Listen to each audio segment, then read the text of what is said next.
Really glad to be here. Philippines is a beautiful country, wonderful people. I've always enjoyed visiting Philippines, which was like at least once a month before all of this hell broke loose over the past few weeks. And as you just heard, I head up research at the Center for Creative Leadership. My job is to look around the block, identify trends in leadership development, and then research those trends wearing an Asian leader hat and share those trends with the community. And a lot of research that I collect also informs our faculty around how to tweak the leadership development interventions. If you're not familiar with CCL, we are about a 50-year-old organization. We are a gold standard, I would like to believe, in terms of leadership development, and have a very strong backbone of research. So most of our interventions are based on our own research initiatives, which are extremely extensive. I will be sharing with you today a couple of pieces, takeaways from a couple of pieces. The primary research study is in front of you on the screen called Future Fluent Asian Leader. You can download this study from our website. All of my research is for free downloading because remember, the objective is to help the stakeholder community get better. I will also share with you some high-level findings from the paper that I'm writing at this point, should be published next week, around post-COVID world. So what does it mean for leaders? What does it mean for organizations? And so on and so forth. Now, we are living in unprecedented times, as John pointed out. Unprecedented and unprecedented is kind of an understatement. I've never done a webinar where everybody is dialing from home, for instance, during the workday. And this is the reality that we are living in. I'm in lockdown, you are in lockdown. Most of us are sitting at home. Most of the countries people are working from home. I'm guessing for the first time post-World War II, the global economy has come to a screeching halt.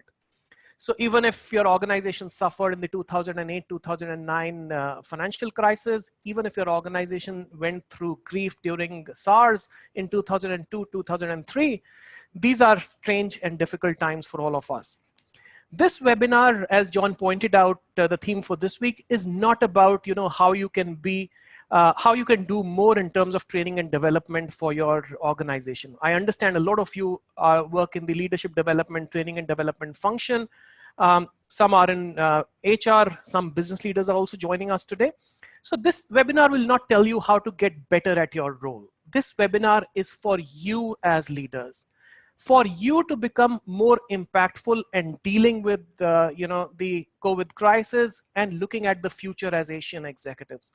This webinar is for you to tweak tactics, strategies that you are following or you plan to follow, changing your mindsets a little bit to play to your strengths, to make sure that your organization, your team, and you yourself is able to come out stronger from the current pandemic crisis that we are stuck in. So with that, let me start by asking you a question and also, making sure that people haven't already sort of slept off. So close your eyes for 3 seconds, think about the future, and type down the first word that comes to your mind.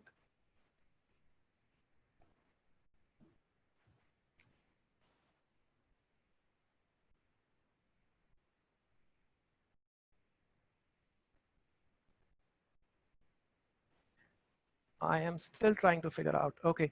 Virtual, family, uncertain, challenging, hope, crisis, uncertain, conscious future, and so on.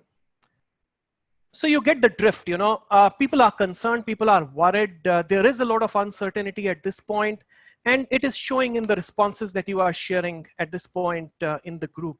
So a lot of responses around challenging, crisis, uncertainty, and so on and so forth. In fact, it wouldn't be too lofty to say, if I were to highlight that, our situation pretty much is like the picture that you see in front of you. Great. So our situation is pretty much, thanks, John. Our situation is pretty much like our friend in the picture here, the surfer that you see in front of you, standing in front of a huge tsunami type of a wave and trying to figure out what to do now. He or she doesn't understand how crazy the wave could be, whether the wave will take him or her along with it, or he or she will be able to ride that wave. So extremely uncertain situation to be in.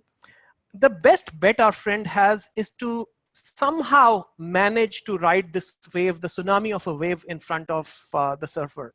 And if he's unlucky, falls down, and hopefully doesn't drown, his or her best bet is to get up, recenter, realign, and get ready for the next wave.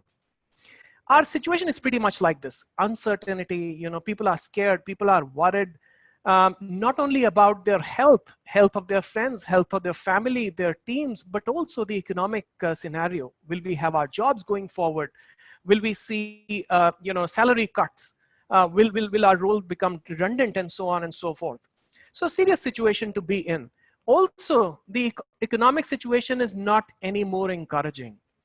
Organizations are going under as we speak. I think Virgin Atlantic became the first organization, first known big time brand to file for bankruptcy. Unfortunately, we may see a few more going down that route over the next couple of months. So there is kind of uncertainty. The World Trade organization recently highlighted that the world trade may contract to 1/3 its previous COVID level in the next couple of months. So dire straits to be in, and figuratively, what's killing us more than the disease itself or the pandemic itself is the uncertainty around it. The constant stress that we are living under, the constant anxiety that we have to deal with, not only in terms of our dealing with our families' welfare, but also our professional welfare, our careers, the future of our teams and our organizations. You see the quote on the bottom right of the slide. One of the leaders I interviewed for a piece that I'm writing highlighted that, the year 2020 is like a 3-set match, it's like a tennis or a badminton match, pick your sport. And the first set, COVID has beaten the world comprehensively. So it's COVID 1, world 0 at this point. The world needs to come back and beat COVID in the second set. And the second set is just beginning or will be unfolding in the next couple of weeks as organizations begin to start operations, albeit at a limited pace. The countries begin to open up again. It's already begun to open in some parts of Europe. US has opened some part of Florida. Texas is going to open soon. Most of the countries in South Asia or Southeast Asia will be opening back up starting early May. So the second set will unfold then. Leaders like you and I need to play a role in making sure we can beat COVID in the second set. We can beat the coronavirus in the second set. It may go all the way up to a deuce, speaking the badminton or the tennis language, but we need to come out stronger and beat COVID in the second set. And then comprehensively beat COVID in the third set to take the match away. That's what this year will look like. It may be a 3-month run, it may be a 6-month run, it may be a 9-month run, depending on how how positive or how optimistic you are about the world situation. But it is a virus. It will run its course and it will go away at some point. And therefore, you and I need to make sure that we ourselves, our teams, and our functions and organizations are ready for the turnaround whenever that happens, 3, 6, 9 months. I will be using a term future fluency a few times. So let me explain what that term means. So as I said, we are all concerned about here and now at this point. We are concerned about various, human and economic uncertainties. If you're worried about the future and if you are anxious about the future, I think you're in a good spot, because at least you understand, you have the maturity to understand that things will be different going forward. At least that we are self-aware enough to understand that, hey, the new normal will look very different.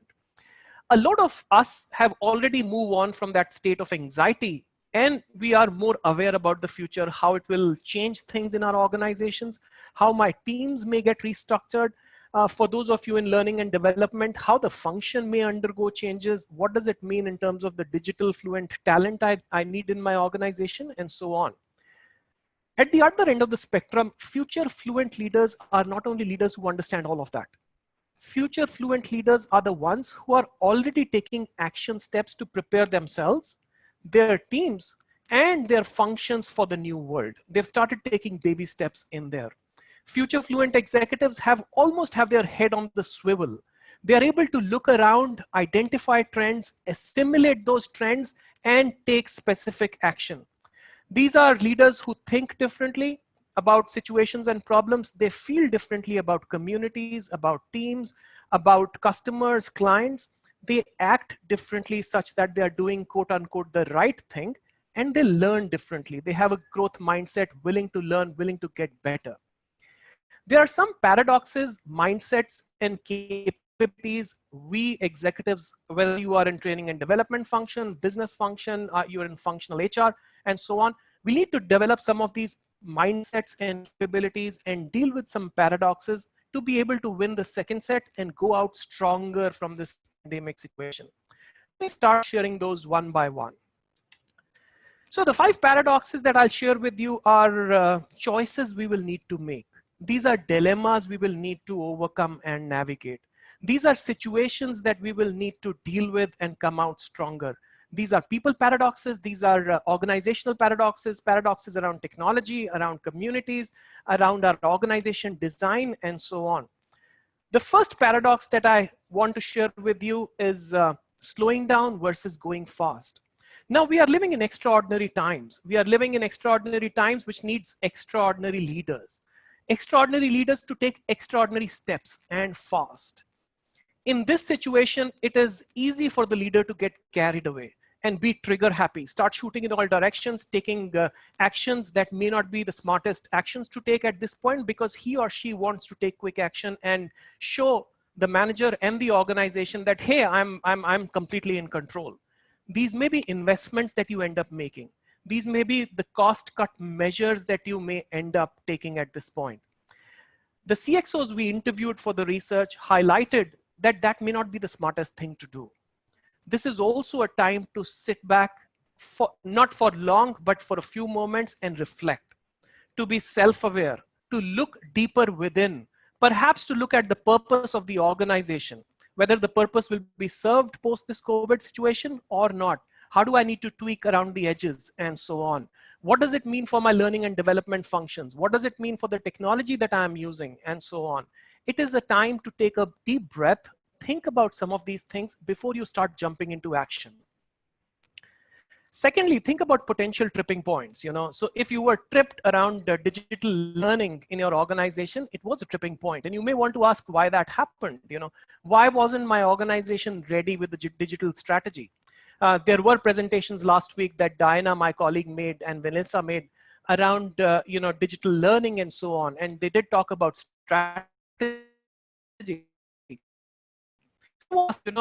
Why did I trip, or why wasn't my team prepared or my group prepared to take on digital learning in a big way? Most of the organizations were not. Tripping point on the business continuity planning. A lot of CEOs told us that even though they had planned for let's say responses around earthquakes, around tsunamis, around war situations, nobody had planned for a global pandemic.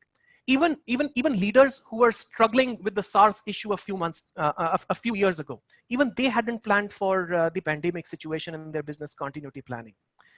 And the third piece is around understanding opportunities. So what are the big opportunities that the current situation may provide you? These are opportunities around sprucing up your function, around picking up new skills. If you are a business leader or a CFO, picking up loans or picking up lines of credit which are cheap. Also, opportunities arising out of national policies that may change thanks to a load of nationalism that is springing up in various countries. Who are able to balance, taking a deep breath and then sprinting rather than moving from their seat and start sprinting without thinking hard, are the leaders who will do better than the others. So that's the first paradox, slowing down and going fast. The second paradox is around technology. So one positive spin-off from this situation is that the entire episode has done a lot of good in terms of digital capability, digital learning, and digital readiness of our teams.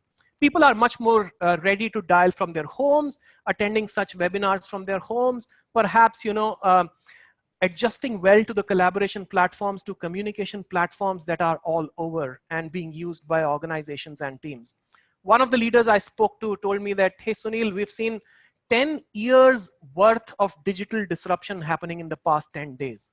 10 years worth of digital disruption. That's the kind of digital disruption the organizations are going through at this point. This is a time to drive that agenda.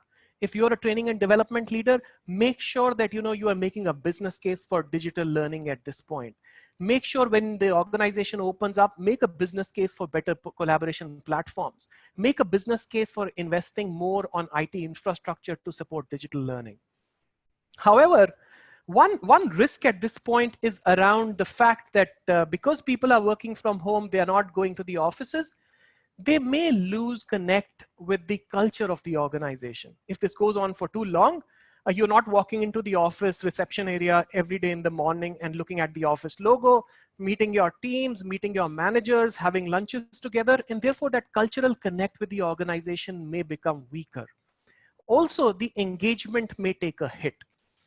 And HR, people like you in HR, or people who are folks who are senior executives in the organization, need to step in and make sure that high tech and human connect not only coexist, but thrive in this situation of pandemic and thereafter.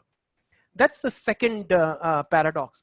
Organizations and leaders who are able to balance these two extreme ends of the scale, if you will, high technology and high touch, are the ones that will do better. The third paradox is around cost cutting. CEOs we interviewed told us that their organizations may see between 25% and 75% cut in revenue. And that's the kind of cut we may see in organizations, the top line cut. CEOs also told us that if they can live with a 50% cut, if the stakeholders have no expectations of a lot of profit margins over the next year or two. However, I'm sure you are, as executives in the HR function, in the learning and development function in business, you are a part of conversations that are talking about discretionary spending cut. So that conference that you used to go out and attend, perhaps the budget for that is gone. That sponsorship you used to do, that's gone too. If you are looking at expenses that can wait, they will have to wait for a while because organizations are questioning their expenses around branding, around investment in new premises, investment in new people, new capabilities, and so on. Also, organizations and leaders are scrutinizing closely their physical infrastructures. Why do you need an office in Makati City? Or why do you need an office in Bonifacio or CBD district in Manila? You can always have a small client office and then people can work from home and work from the outskirts of the city and so on. These are questions being asked at the senior leadership level. However, executives also warn us that don't cut back on technology investments at this point. This is the time to push those technology investments further. Also, leaders warned us that senior executives and senior business executives and HR executives should be aware about cutting too deep in terms of people assets. So, we are sitting in Asia. The Asian executive has a different emotional connect with the organization. It is not like a Western executive where it is a given that if the organization is not doing well, you may be handed pink slips, you take a few months off and then you come back. In our part of the world, the connect is much more emotional. So before you go down that route in terms of cutting your teams or looking at cutting people assets, think hard. Think extra hard and make sure you're taking the right call. Furloughs or non-paid time off must be preferred over cutting the people assets, because this is a situation where you may hurt or damage the emotional bond between the employee and the organization forever. So organizations who are able to balance, preserving the muscle versus cutting the frills or cutting the fat are organizations and leaders who will do well in the future. Take care of that as you think about your own function in the training and development arena. The fourth paradox is around flexibility and control. We are living the world's biggest experiment in terms of telecommuting and work from home. I was talking to a senior executive in Singapore, and she shared that traditionally 95% of the Singapore city goes and works in the offices. 5% people work from home. But now 90% of the people are working from home. And when the city opens up from the so-called circuit breaker in Singapore, all of those 90% may not go back to work again. A lot of people will continue to work from home. And we as senior executives should trust our talent, trust our employees that they are being productive at home, they are giving their best, and let people have that flexibility. Imagine the situation and the engagement that you can take to the next level if you were to give that flexibility to your teams. Also, lower costs in terms of developing local transportation infrastructure in crowded cities and like let's say Makati or in Singapore and so on. Organizations and teams are also reorganizing their talent at this point. I interviewed a senior executive in the airlines industry, which has seen bloodshed in the last few weeks. And the cabin crew is being trained to take on roles as healthcare workers.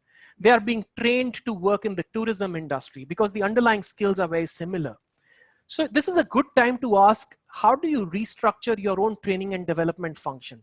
Do you have enough skills, enough people, and enough focus in terms of your org structure to give to digital capabilities and digital learning skills? And do you have that structure in your team already? If not, this is a good time to think through that. While we give flexibility, we need to set clear accountabilities with the employees. They need to operate at their 110%. These are tough times. Do whatever it takes to make the function and the organization successful. They also need to get better control of their assets. You know, leaders, for instance, the CEOs told us they need to get better control of their supply chains. The current pandemic and the slowdown has showed us the fragility of global supply chain model. The future will see more local supply chains, more end-to-end supply chains, and therefore we need to take more control of our physical assets and our people assets. Leaders who are able to balance this flexibility with control are leaders who will get disproportionate return on their efforts that they are putting in at this point. The fifth paradox is around empathy and tough love. These are tough times for your teams. These are tough times for your leaders. These are tough times for the organization. Make sure you are showing compassion to your people. Make sure you are showing compassion to your vendors, your suppliers. If you are an HR partner, make sure your business leader hears from you once in a while. Empathize with the business leader and ask him or her what you can do for him or her. Also, this is a time not only to show compassion, but also to push people to develop new capabilities. Push people to develop new skills. Does your learning and development function have digital skills? If not, this is a good time to push your people, repurpose them, retrain them so that when the turnaround happens, they are ready to live the new normal. Also set expectations with the vendors and suppliers and your partners, business partners. If they expect you to be flexible and bend backwards, they need to do the same because we are all in it together, remember. And therefore, leaders who are able to balance the empathy and tough love are the leaders who will come out stronger. So these are the 5 paradoxes you may want to keep in mind. These are paradoxes, or these are idioms that you may want to live with. These are things you may want to not only embrace, but subscribe to your teams, subscribe to your organizations, and so on. Because organizations who are able to deal with these dilemmas, these choices well over the next few months will be a part of the story that will be able to beat the COVID in the second set. Part of the story of the world that will beat the COVID in the second set. Let me quickly talk to you about mindsets, and then I may open up for a question or two. Or we'll take the questions in the end, as I was discussing with John earlier. So let's talk about 5 mindsets. Now imagine in a situation that we are able to climb our way up from the hole that we are in terms of the situation that most organizations are at this point. For the longer run of the organization, for the longer run of your teams, we need to change some mindsets around people, societies, and communities and organizations.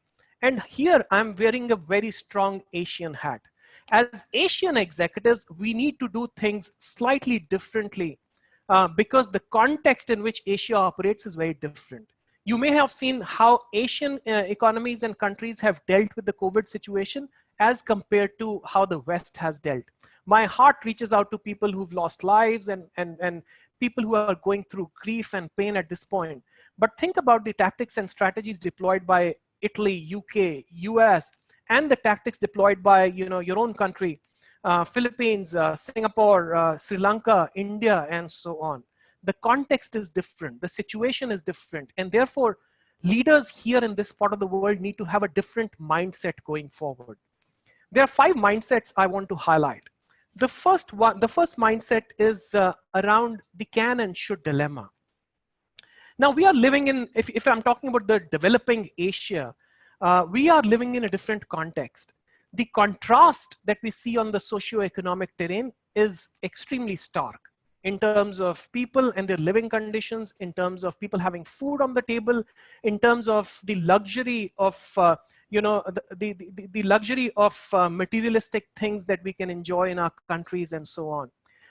This will lead Asian executives to a lot more dilemmas they will need to deal with around people and productivity, as you can see on the slide, long-term and short-term impact of people actions, going fast versus taking everybody along, shareholder interest versus broader good, and so on and so forth.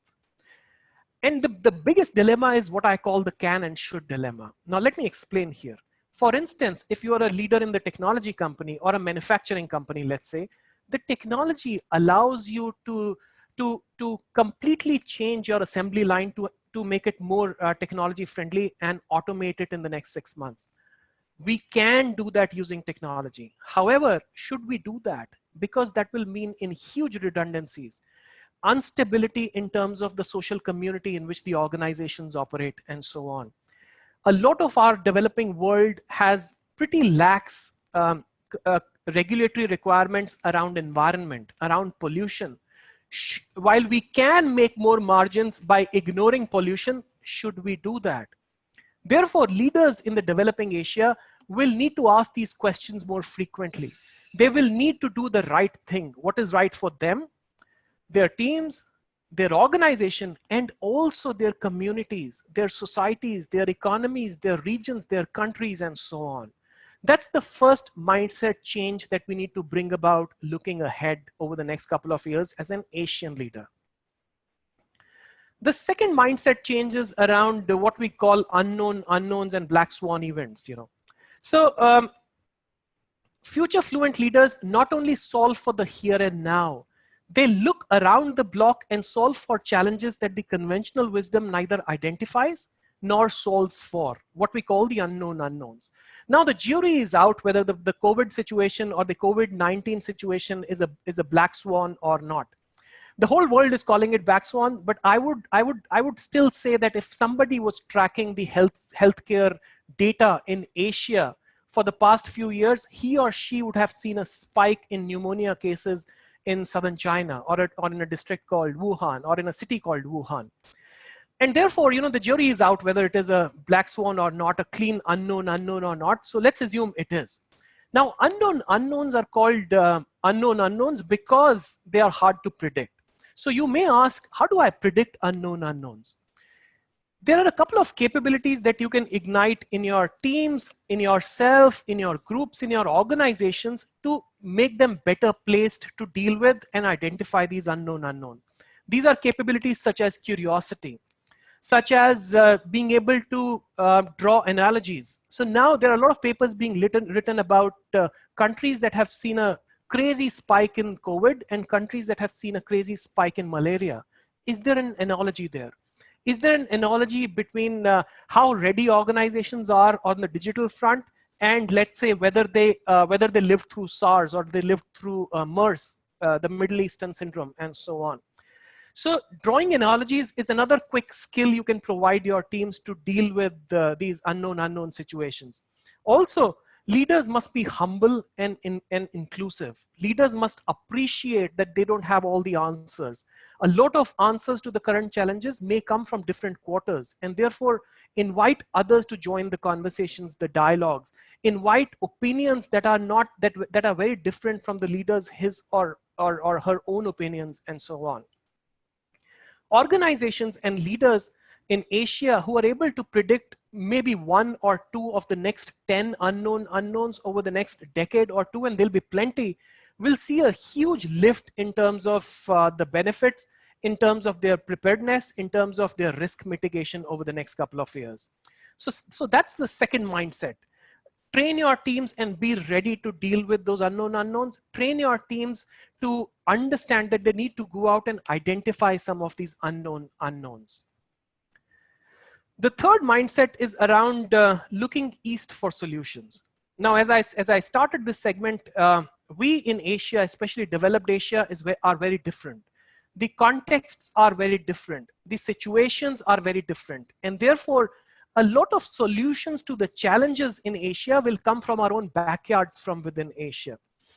You know, things like dealing with the situation that we are living in, the business models that we should promote and have in Asia, branding strategies, employee engagement strategies, learning tactics that we should deploy in Asia, and so on. There are a few imperatives I've highlighted on this slide that we should push ourselves and our teams in terms of mindset changes to make sure that we are not only looking at West, we should look at West, but not entirely looking at West, we are also looking at Asia. Number one, we should contribute to thought leadership. Now think about your own function, think about your own industry, and think about the top 5 thinkers in that industry and function. Chances are very few of them will be Asians. We need to change that. We need to contribute to the global body of knowledge. We need to have a realistic narrative around Asia. We need to sort of discard the global model of quote unquote the developing world and create our own narrative of what development looks like. You know, I've grown up in a bunch of countries, but I've spent most of my years in India, fairly poor country, developing country. And therefore I question the concept of capitalism. Should every house have a computer, or should every house have a toilet? Does every child need to be familiar with a smartphone, or does every child need food on the table, a school to go to, and so on? We need to create our own narrative around development. We need to understand our own backyard, understand how well we know our own neighboring countries. What are their strengths, development areas, so that we can craft compelling trade deals with our neighbors. We need to embrace Asian management models. So while I was researching for the study, I came across a data point that till 1820s, India and China used to rule the global economy, drive the global economy. In the last 200 years, Western economies have completely overtaken most of us in Asia. Now we need to ask ourselves, are last 200 years an aberration, or were the hundreds and hundreds of years previous to that an aberration? And if we feel that there is merit in going back to our own management models, let's dig those. Let's try and understand those. See if there is merit in there. I'm not saying that we stop learning from the West. That would be completely suicidal. What I would say is, let's pick up the best from the West and East as we plan for the future. And finally, number 5, be wary of living used future. Used future is an idea, a best practice, a behavior, a concept that we continue to deploy despite the fact that it is not relevant anymore. Nationalistic tendencies, protectionism, these are all used futures, and most of our countries are living in those used futures. At an organization level, see what we can do to overcome some of these challenges. Organizations and leaders who are able to learn from their own backyard will be able to solve much more challenges in this context in Asia that we live in. That's the third mindset. The fourth mindset changes around how do we get prepared to deal with the future, to get more fluent in the future, to live the future fluency world, if you will. As you think about preparing yourself and your teams about future fluency, think about diversity of experiences, diversity of teams. Put yourself, your teams, your managers, and push your managers and if you can, and your direct reports to get diverse experience under their belt. Work in diverse teams, because diverse teams are more innovative than teams that look alike. Get experience in diverse industries, because best practices often come from outside our own industry. Diverse societies, rich society, poor society, urban, rural, developing, developed society, not only to understand the opportunities at the bottom of the pyramid, but also to understand the vulnerabilities at the bottom of the pyramid. Also, push yourself, if you haven't already, and your teams to do a stint outside of Philippines, in another developing country and in another developed world. So think diversity as you think about getting your teams ready in terms of experiences. And finally, fifth mindset, extremely relevant to the group this afternoon, is about development. Think about vertical and horizontal development. Now, let me explain this concept if you're not familiar with this. Most of our organizations think about horizontal capability development, which is adding skills to an individual, pushing the individual's mind to absorb more skills and keep on doing that through the career. It is like the picture on the left-hand side of your slide, filling the glass with water. Once the glass is full, you get another bigger glass. Or once the executive cannot take more skills or not willing to take more skills, you just say that the executive has reached his or her maximum level of incompetence, as they say, and get a new executive in, and perhaps at a cheaper cost. Very few organizations think differently about development. They practice what we call vertical development. CCL is doing a lot of work, is one of the pioneers in this terrain. We are helping a lot of organizations, not only very well-known brands in Philippines, but also across Asia in terms of getting their leaders developed vertically. By vertical development, I not only mean filling the glass with water, I mean making the glass bigger. Helping executives develop incremental sophistication in their mind to deal with incrementally complex challenges that we are living at this point. And very few organizations are able to do that. So, there are three conditions that need to be met for vertical development to happen. And we are playing these out in some organizations that we are partnering with on the leadership development agenda. Number one is heat experience or crucible roles. So any leader who is able to steer his or her company out of, let's say, the current crucible situation or heat experience will come out stronger, will come out with more sophistication in their mindset. But there are other ways to develop, sophistication of mindset. Reporting into a tough boss, rolling out a technology development agenda globally, being a part of a global M&A, reskilling your teams, for instance, dealing with a tough client, working with a rogue team, and so on. These are all crucible experiences that can expand the thinking of yourself and your teams. The second condition is colliding perspectives. The ability of the leader to see different polarities, different points of view of the same situation. This can be created in a classroom situation or through work experiences. The third condition is elevated sense making. Understand the polarities I talked about, understand the heat experiences through mentoring, reverse mentoring, coaching interventions, and so on. So CCL is doing a fair amount of work in this direction. Happy to have conversations on the side if this is something that interests you. Now, finally, let me close the sharing by highlighting a couple of capabilities. And we are calling these capabilities COVID combat capabilities. So the 5 capabilities that you must think about in developing yourself and your teams are the capabilities such as empathy. People need you to be compassionate. People need you to empathize and understand their situation. Ability to step in their shoes. That's the number one capability. The second is around trust. Being trusting to your employees and your vendor suppliers and appearing trustworthy for your clients. The third one is around being agile. So take your time, figure out your strategy. Once you start sprinting in terms of rolling out your new strategy to deal with the current situation, make sure that you are agile and you are able to think on your feet. Number 4 is having a growth mindset, having a resilient thinking approach to understand that you can learn new skills irrespective of what age you are in or what hierarchy you are in the organization. And finally, multidimensional thinking, looking at the same problem wearing different lenses. So if you're a training and development leader, wear the lens of a CEO, wear the lens of a stakeholder, a learner, a vendor partner, and so on. But these are the 5 capabilities that will put you in a good stead coming out of this situation, winning the second set, and going on and being future fluent. Finally, as I open up and invite John back to do some Q&A and dialogue, my email ID and my LinkedIn profile are here. Happy to connect, happy to have a dialogue. I want to leave you with 3 thoughts. One, we are living in unprecedented times, and basis your earlier responses, I understand that you know that already. This is a time when we'll need to train ourselves to deal with dilemmas. This is a time when we need to think differently, especially as we think about long-term sustenance of not only your own career, but career of your teams and the future of your organizations.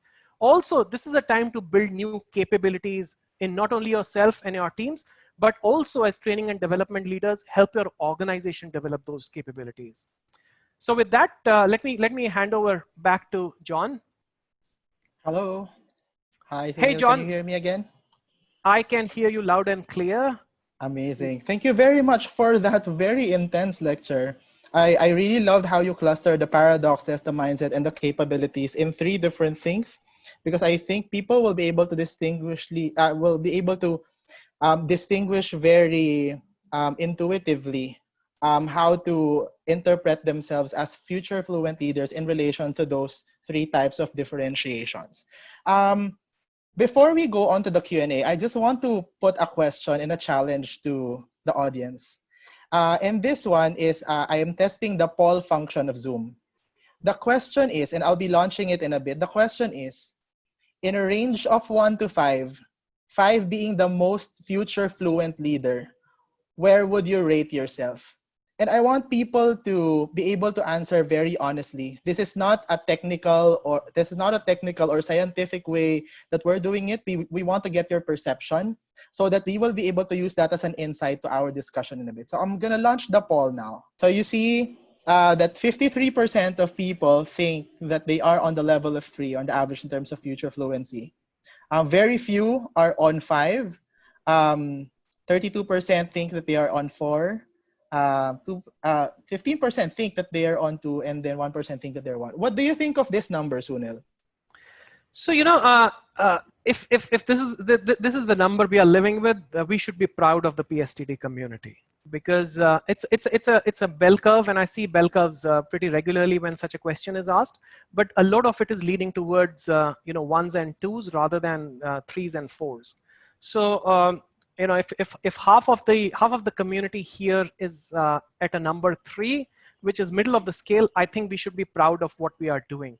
The responsibility is on us to help people who are in their 1s and 2s, especially people who are in their 4s. You need to help your teams. You need to help your organizations to get more future fluent. And I want to start this with one question that has been lingering like ever since middle part of the session. So Sunil, like I'm sure being future fluent is not a very easy task or undertaking, right? So when you display like the three different dimensions, like you have the paradoxes, you have the capabilities, and you also have the mindsets, it doesn't feel like it's an easy way to become a future fluent leader. So maybe my question in relation to that is, what would be the buy-in for people?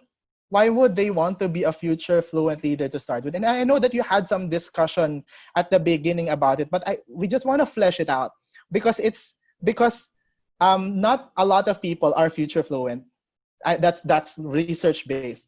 So why do you think, on a more tangible level, people like us who are learning and development practitioners should want to be future fluent?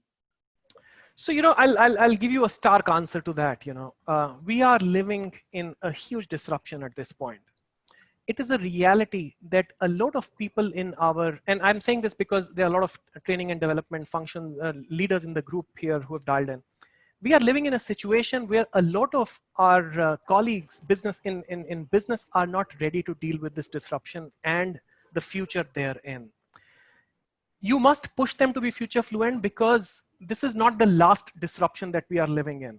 I'm pretty old, and I'm chronologically advantaged to a lot of you, but even I feel that in my working life of another 10, 15 years or 20 years, I will see a few such disruptions. So imagine, it is not a once in a lifetime kind of a situation we are living in. And I say that with a lot of remorse. I say that feeling bad about it, that we will see these disruptions more frequently. If you are not future fluent, you will perish in one of these disruptions. You may lose your job, you may end your career, or you may derail your career at the very least. And therefore, it will result in serious challenges in your own career front.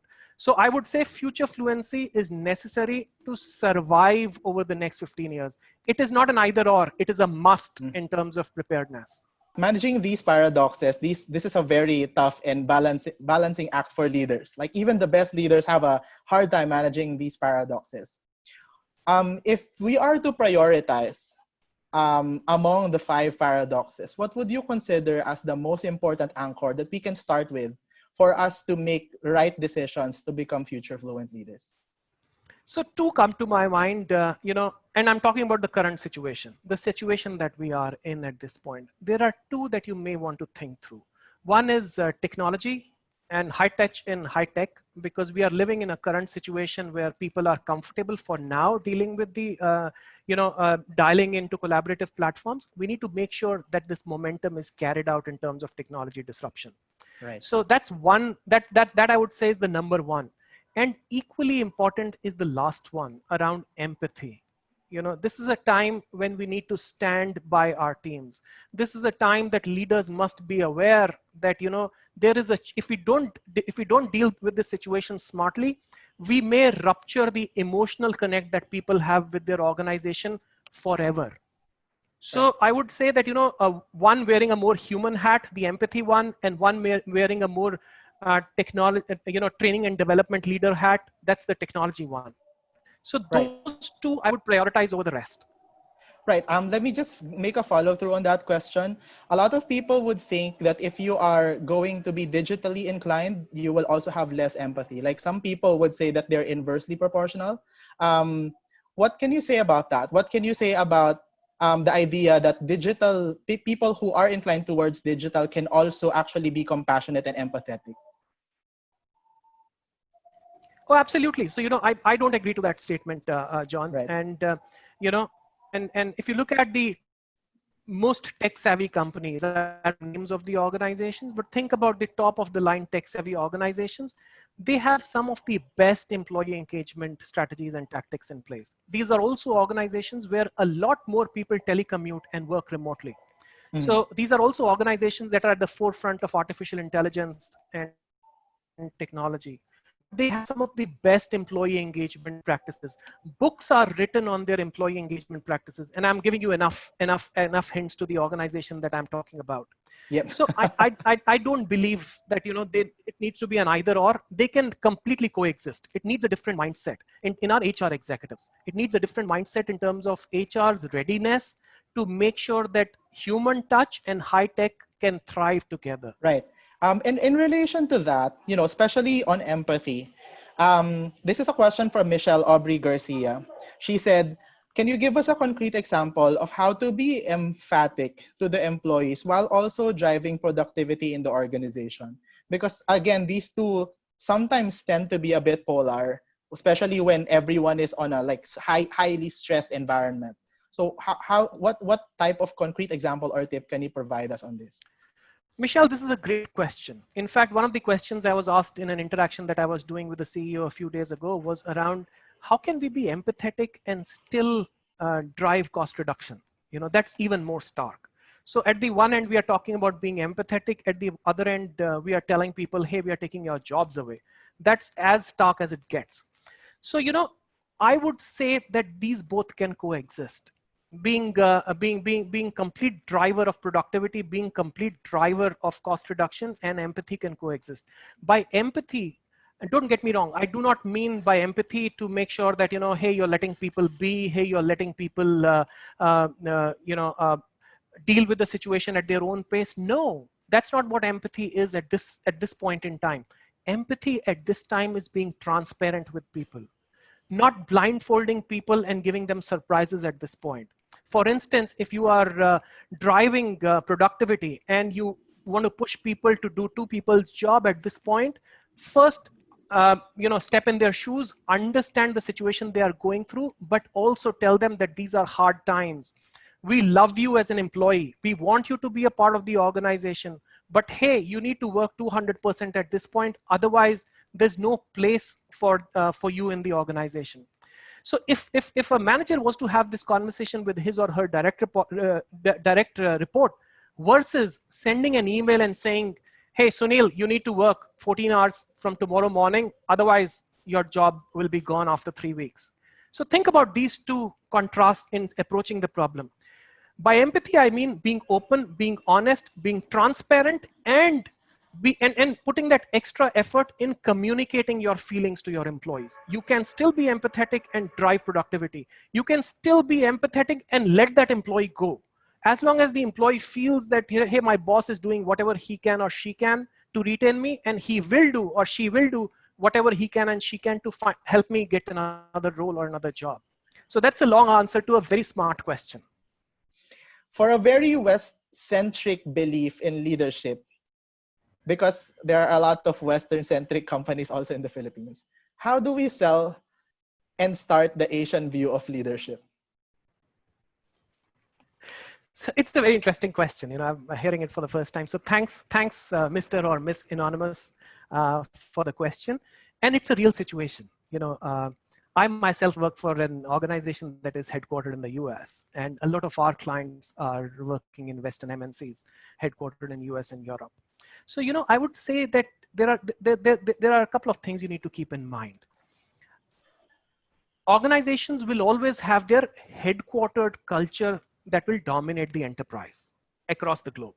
If you're a German company, you will have a German company headquartered company culture that will percolate through the enterprise. If you're an American company, that culture will percolate in the organization. However, a lot of these large organizations leaders are extremely objective as well.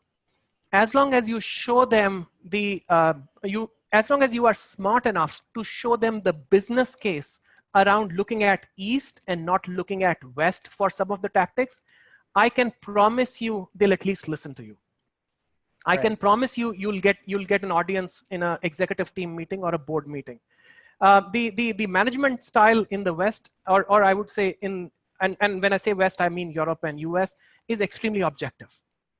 As long as you can create a smart business case, which is where a lot of HR executives have a room to run. If you can create an objective business case, you will have an audience and you will have a favorable response. In a lot of developing countries, there is this culture of high power distance, right? So a lot of our leaders sometimes have this inhibition of not wanting to develop others or not giving others the opportunity to also rise, mainly because they're afraid that if they grow too much, they will be a threat to power.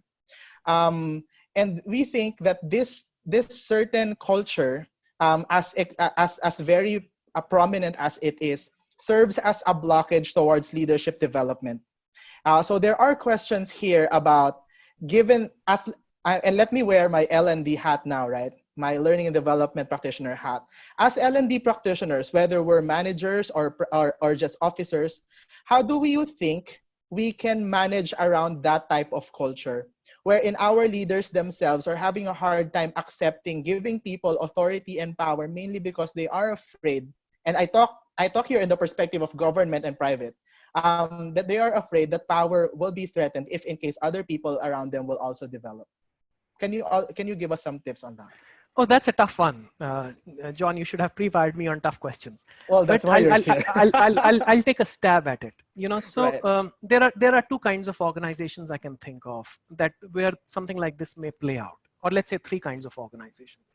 One is a government organization which is completely driven by hierarchy, which is completely driven by the level that the executive is in, and the executive at the helm may be close to training his or her direct reports so that he or she doesn't overtake them. I hope there are not too many organizations or too many leaders like that, but there are situations. The second situation is in a family-owned enterprise, where there are some confidants of the family who are occupying key positions, and perhaps one of the very smart executive who's dialed in this afternoon is stuck in a situation where he or she cannot break that ceiling, so to speak. And the third situation to be in is let's say a Western MNC, where just because an executive has more loyalty with the headquarters, he or she occupies a senior position that could stop the passage of the direct reports. I would say the third situation is the easiest to solve for. Because at the end of the day, if you are objective with the senior leadership team, they will listen irrespective of what your level is. You just need to be a little diplomatic. You need to take the help of the training and development function as you give 360-degree feedback to your manager, and I hope that is operational in your organization. You may want to highlight some of these challenges, and if you have a smart learning and development and HR leader, like people who are dialed in this afternoon, they will figure out a coaching path or a mentoring path for this leader. Right. If the leader is amenable, is open to coaching, course correction, he or she will survive. If not, eventually the organization will remove the blockage. That's how I've seen play out in the Western MNCs. It's hard to solve for. You may end up stepping on a couple of toes, but if you have a strong HR leader, if you have a strong learning and development leader who has a connect with the global headquarters, he or she can solve it in your partnership. Working backwards, family-owned enterprise is hard. So, if you are stuck in a situation where you are reporting into somebody in the family, yeah, accept that situation. If it's becoming too hard, reach out to your HR leader, get some coaching interventions for the leader. If it's not solvable, bad luck, go and find another job, and look for another employer. Right. Because some of these can really derail your career. Spending Right. 5 years or 6 years working under a boss who's not teaching you anything, not giving you stretch opportunities, not pushing you to stretch your boundaries, will hurt you, because eventually you will come to a situation like we are in, where people will start asking questions about your capability, and then you may lose your job nonetheless anyways. So it's better to act early and try and fix it, or look for a job. The hardest to solve for is in the government sector, because that is where you have to be careful about stepping on toes. You have to be careful about what you say to whom, and so on and so forth. So I wish I had a solution for that one. I don't. Your best bet is to partner with the HR leader, and perhaps take his or her support and try and subtly change things in the behavior, fix the culture. But that's a hard one to solve for. Right. Well, let me reverse the question for you. I mean, if we are in the perspective of those people who think that their power are threatened, what advice would you give them? So my advice to them is that, hey guys, straighten up, folks. You need to do better, because one such disruption like COVID or another pandemic or another business situation or another financial crisis will take your job away. So have a better growth mindset, because that is the mindset you are lacking. Have a better growth mindset. You are never too old to learn new capabilities, to drive new agendas, to learn new skills. Wake up and do it now. Otherwise, you may survive this round of cost cuts. You will not survive the next. In this current crisis where leaders are in conflict in terms of solutions, in your opinion, who among the world leaders is on track as future Fluent leader? Oh, See. okay. So whoever has asked that question, I've given my email ID. Send it to me, and I promise I'll get on a call and share with you. Any name and any indications over the webinar may be derailers for me in my Right. career. So so I would say, I don't want to name names of organizations or business leaders or even political leaders, but I would say in a one-on-one conversation, I'm happy to share with you our point of view around leaders who are more future fluent than the others. Sunil, I hope you had a great time discussing a lot of these intricacies behind future Fluent leaders. I loved it. And Philippines has never disappointed me. I love coming back to Philippines. I've visited several cities in Philippines. We have our business leader, Michelle Alejandrino, who's dialed in this afternoon. Yeah. Some of you know her. So I'm coming back to Philippines, and I can't wait to get on the plane to come back to Philippines in hopefully sooner rather than later. Thank you for an engaging dialogue. Thank you, John, for organizing this and inviting CCL. And I love the dialogue. Filipinos love to talk, they love to chat, and they love to have good food and sing. And I love that. And I saw Right. some part of that, in the questions you were asking and the dialogues you were engaging in. Thank you.